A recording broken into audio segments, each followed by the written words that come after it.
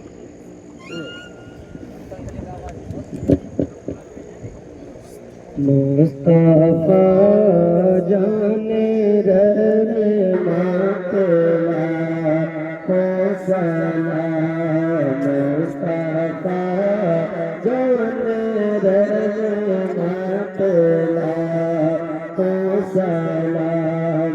شمع بز ہدایت لاکھوں سلام. شمع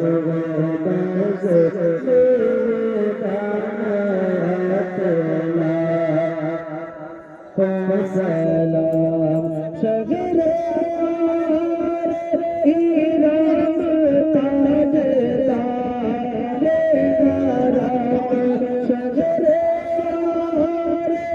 ایران تاجدار حرم.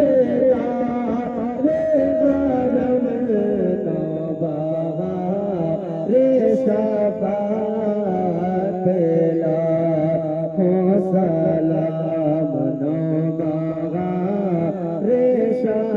شفاعت لاکھوں سلام. کاش میرے شرم جب ان کی آمد ہو. کاش میرے شرم جب ان کی آمد ہو. بھیجے سب ان کی شوقت لاکھوں سلام. بھیجے سب ان کے شوقت لاکھوں سلام. مجھ سے خدمت کے قدس سکھائے ہاں رضا. مجھ سے خدمت کے قدس سکھائے ہاں رضا. مصطفیٰ جانے رحمت لاکھوں سلام. شمع بز میرے ہدایت لاکھوں سلام. الصلاۃ والسلام علیک یا رسول اللہ. الصلاۃ والسلام علیک. يا نبي الله الصلاة والسلام عليك يا حبيب الله وعلى آلك وأصحابك سيدي يا شفيعنا يوم الجزاء صلى الله تعالى